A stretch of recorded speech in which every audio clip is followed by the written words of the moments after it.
നമസ്തേ आप सभी का हमारे चैनल पर हार्दिक स्वागत എല്ലാവർക്കും നമ്മുടെ ചാനലിലേക്ക് ഹൃദ്യമായ സ്വാഗതം.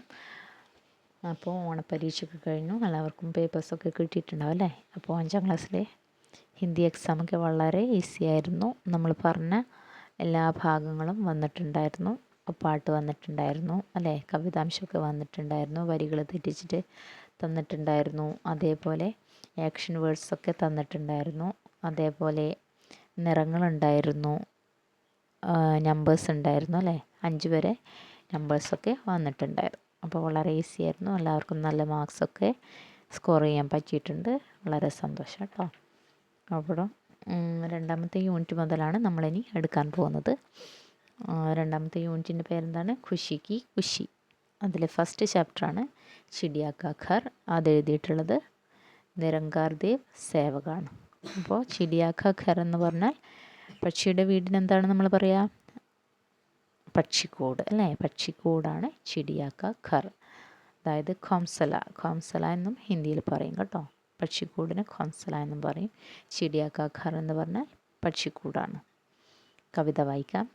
ചിടിയാ ലിയേ ചോഞ്ച് മേം തിൻക ചലി ബനാനെ ഘർ കോൻ രഹേഗ ഉസ് ഘർ के अंदर चिड़िया के 2 बच्चे होंगे उस घर के अंदर पर निकले तो उड़ जाएंगे ഫർ ഫർ ഫർ ഫർ ഫർ. അപ്പോൾ നിങ്ങൾ നന്നായിട്ട് പാടുന്നവരാണെങ്കിൽ നല്ല ഈണത്തിലും താളത്തിലൊന്ന് പാടാൻ ശ്രമിക്കണം കേട്ടോ. അപ്പോൾ നമുക്ക് ആശയം ഒന്ന് നോക്കാം. ചിടിയ ലിയെ ചോഞ്ച് മേം തിൻക. ചിടിയ എന്ന് പറഞ്ഞാൽ പക്ഷിയാണ്. ലിയെ എന്ന് പറഞ്ഞാൽ എടുത്തു. ചോഞ്ച് എന്താണ്? ചുണ്ടാണ്. തത്തച്ചുണ്ട് അല്ലെങ്കിൽ പക്ഷികളുടെ ചുണ്ടിനാണ്, കൊക്കിനാണ് ചോഞ്ച് എന്ന് പറയുന്നത്. ബീക്കാണ് കേട്ടോ. തിൻക എന്ന് പറഞ്ഞാൽ പുൽക്കൊടി. മേം എന്ന് പറയുന്നത് ചുണ്ടിൽ എന്നുള്ള മീനിങ്ങിലാണ് കേട്ടോ. അപ്പോൾ പക്ഷി എടുത്തു എന്ത്? തിൻക. എവിടെ എടുത്തേ? ചുണ്ടിൽ അല്ലേ? ചോഞ്ച് മീൻ തിൻക. പക്ഷി തൻ്റെ ചുണ്ടിൽ പുൽക്കൊടി എടുത്തു. ചലി ബനാനെ ഘർ. ചലി എന്ന് പറഞ്ഞാൽ പോയി, ബനാനെ എന്ന് പറഞ്ഞാൽ ഉണ്ടാക്കാൻ, ഘർ എന്ന് പറഞ്ഞാൽ വീട്. എവിടെയാണ് പോയ പക്ഷി? വീടുണ്ടാക്കാൻ പോയി. അതാണ് ഈ വരിയുടെ അർത്ഥം. കോൻ രഹേഗ.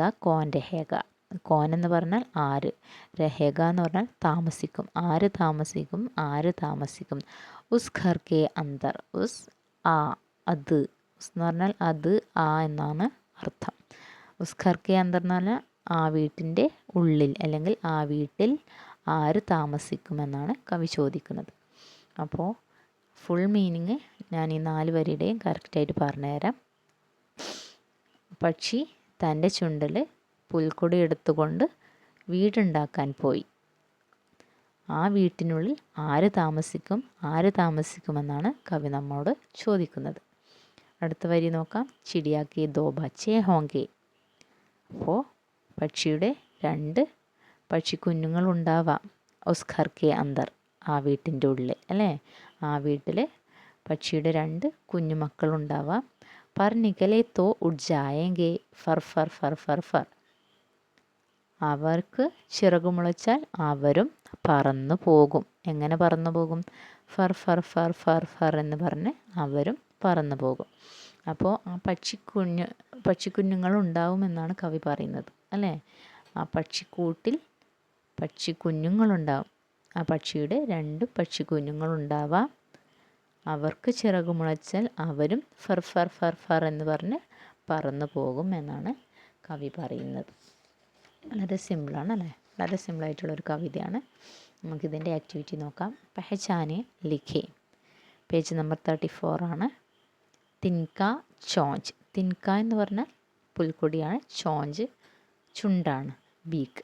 അപ്പോൾ അത് 2 വേർഡ്സുകളും നമ്മൾ ആ ബാലൂൺസിൽ എഴുതി കൊടുക്കുക. രണ്ടാമത്തത് ചിടിയാ കി ചോഞ്ച് മേം ക്യാ ഹേ. ഒരു ക്വസ്റ്റ്യൻ ആണ്. ചിടിയാ കി ചോഞ്ച് മേം ക്യാ ഹേ. ക്യാ എന്ന് പറഞ്ഞാൽ എന്താണ്? ചിടിയ പക്ഷി, ചോഞ്ച് ചുണ്ട്. ചിടിയാ കി ചോഞ്ച് എന്ന് പറഞ്ഞാൽ പക്ഷിയുടെ ചുണ്ടിൽ എന്താണ് എന്നാണ് ക്വസ്റ്റ്യൻ. പക്ഷിയുടെ ചുണ്ടിൽ എന്താണ്? ചിടിയാ കി ചോഞ്ച് മേം തിൻകാ ഹേ. ക്യാ ഹേ? ചിടിയാ കി ചോഞ്ച് മേം തിൻകാ ഹേ. നെക്സ്റ്റ് ആക്ടിവിറ്റി പെഹചാനേം ഔർ ലിഖേം. ഇത് തന്നെയാണ്. ആ 3 ചിത്രങ്ങൾ കൊടുത്തിട്ടുണ്ട്, 3 സെൻറ്റൻസുകളും കൊടുത്തിട്ടുണ്ട്. അപ്പോൾ ആ ചിത്രത്തിന് കറക്റ്റായിട്ടുള്ളത് നിങ്ങൾ എന്ത് ചെയ്യുക, അവിടെ എഴുതി വെക്കുക. ഒന്നാമത്തെ ചിത്രം എന്താണ്? അതെ, ചിടി എന്താണ് ചെയ്യുന്നത്? തൻ്റെ ചുണ്ടിൽ പുൽക്കൊടി എടുത്തിട്ട് വരുന്നുണ്ടല്ലേ. അപ്പോൾ നമ്മൾ എന്ത് പറയും? ചിടിയ തിൻ കോം സേ ഘർ ബനാത്തി ഹേ എന്ന് പറയാം അല്ലേ. ചിടിയ തിൻ കോം സേ ഘർ ബനാത്തി ഹേ. അപ്പോൾ രണ്ടാമത്തേതാണ് ഒന്നാമത്തെ ചിത്രത്തിന് ആപ്റ്റായിട്ടുള്ളത് കേട്ടോ. അപ്പോൾ രണ്ടാമത്തെ ചിത്രം നോക്കിയേ, പക്ഷിക്കുഞ്ഞുങ്ങളെന്താ പറന്നു പോകുന്നുണ്ടല്ലേ. അപ്പോൾ പറന്നു പോകുന്നുണ്ട്. അപ്പോൾ എന്താ? ചിടിയ കെ ബച്ചെ ഉഡ് ജാത്തെ ഹേ. ചിടിയ കെ ബച്ചെ ഉഡ് ജാത്തെ ഹൈ. അതാണല്ലേ, പക്ഷിയുടെ കുഞ്ഞുങ്ങൾ പറന്നു പോകുന്നതാണ് രണ്ടാമത്തെ ചിത്രം. അപ്പോൾ അതിന് ആപ്റ്റായിട്ടുള്ളത് ചിടിയ കെ ബച്ചെ ഉഡ് ജാത്തെ ഹൈ. മൂന്നാമത്തെ ചിത്രം നോക്കിയേ, ഘർ കെ അന്തർ ചിടിയ കെ ബച്ചെ ഹൈ അല്ലേ. പക്ഷിക്കൂട്ടിൽ ആരാണുള്ളത്? പക്ഷിയുടെ കുഞ്ഞുങ്ങളുണ്ട്. അതാണ് മൂന്നാമത്തെ ചിത്രം. എങ്ങനെയാണ് പറയുക? ഘർ കെ അന്തർ ചിടിയ കെ ബച്ചെ ഹൈ. അപ്പോൾ വളരെ സിമ്പിളല്ലേ. ആ ചിത്രത്തിന് അനുസൃതമായിട്ട് അവിടെ എഴുതി കൊടുക്കുക. അപ്പോൾ എല്ലാവരും ഇത് എഴുതാൻ പഠിക്കണം കേട്ടോ. നന്നായിട്ട് വായിച്ച് പഠിക്കണേ. നെക്സ്റ്റ് 36 പേജിലാണ് കേട്ടോ നമ്മൾ പറയുന്നത്. പെഹചാനീൻ ഔർ താലിഖ ഭരി. തിരിച്ചറിഞ്ഞ് നമ്മൾ എന്ത് ചെയ്യുക? ആ കോളം വിട്ട ഭാഗം പൂരിപ്പിക്കണം കേട്ടോ. താലിക ഒന്ന് കംപ്ലീറ്റ് ആക്കാനാണ് നമ്മളോട് പറയുന്നത്. അപ്പോൾ ക്വസ്റ്റ്യൻ നോക്കിയാട്ടെ. ഘർ കെ അന്തർ കോൻ ഹേ. ഒരു എക്സാമ്പിൾ തന്നിട്ടുണ്ട്. ഘർ കെ അന്തർ കോൻ ഹേ എന്ന് ചോദിച്ചാൽ വീട്ടിനുള്ളിൽ ആരാണ്? അപ്പോൾ ആൻസർ എന്താണ്? ഘർ കെ അന്തർ ലഡ്ക ഹേ. ആരാണ് വീട്ടിനുള്ളിലുള്ളത്? ലഡ്കയാണല്ലേ. നമ്മൾ ആ ചിത്രം നോക്കിയിട്ട് ക്വസ്റ്റ്യൻസിനെ ആൻസർ ചെയ്യുകയാണ് വേണ്ടത്. അപ്പോൾ അടുത്ത ക്വസ്റ്റ്യൻ നോക്കിയേ. കുത്ത കഹാം ഹേ. കുത്ത പട്ടി ഉണ്ട് അല്ലേ. പട്ടി എവിടെയാണ്? കഹാം എന്ന് പറഞ്ഞാൽ എവിടെ. എവിടെയുള്ളത്? കുത്ത ഘർ കെ ബാഹർ ഹേ അല്ലേ. വീട്ടിൻ്റെ പുറത്താണ്. കുത്ത ഘർ കെ ബാഹർ ഹേ. കുത്ത എന്താണ്? വീട്ടിൻ്റെ പുറത്താണ്. അന്തർ എന്ന് പറഞ്ഞാൽ ഉള്ളിലാണ്, ബാഹർ പുറത്താണ്. നെക്സ്റ്റ് നദീമി ക്യാ ഹേ. അപ്പോൾ വീട്ടിൻ്റെ മുന്നിലൊരു നദിയുണ്ട് അല്ലേ. നദീമി ക്യാ ഹേ? നദീമി മച്ച്ലി ഹേ അല്ലേ. നദിയിൽ എന്താണുള്ളത്? ഒരു ഫിഷിനെ കാണുന്നുണ്ട് അല്ലേ. മച്ച്ലി, മത്സ്യത്തിന് എന്താ പറയുക? മച്ച്ലി. നദീമേ മച്ച്ലി ഹേ. നദിയിൽ മച്ച്ലി ഹേ അല്ലേ. നദിയിൽ മത്സ്യമുണ്ട്. ബഗീചേമേം കോൻ ഹേ. ബഗീച എന്ന് പറഞ്ഞാൽ എന്താ? പൂന്തോട്ടം. ബഗീചേമേം കോൻ ഹേ? ബഗീചേമേം ലഡ്കി ഹേ. ഒരു പെൺകുട്ടിയുണ്ട് അല്ലേ. ബഗീചേമേം ലഡ്കി ഹേ. അടുത്തത് ചിടിയ കഹാം ഹേ. പക്ഷി എവിടെയാണ്? കഹാം എന്ന് പറഞ്ഞാൽ എവിടെ. ചിടിയ കഹാം ഹേ? ചിടിയ പേഡ് പർ ഹേ. ചിടിയ മരത്തിലാണല്ലേ. ചിടിയ പേഡ് പർ ഹേ. അടുത്തത് പൗധേമേം ക്യാ ഹേ. ചെടിയിൽ എന്താണ്? പൗധേമേം ക്യാ ഹേ. ചെടികളിൽ എന്താണ്? പൗധേമേം ഫൂൽ ഹേ അല്ലേ. ചെടികളിൽ എന്താണ്? പൂക്കളാണ്.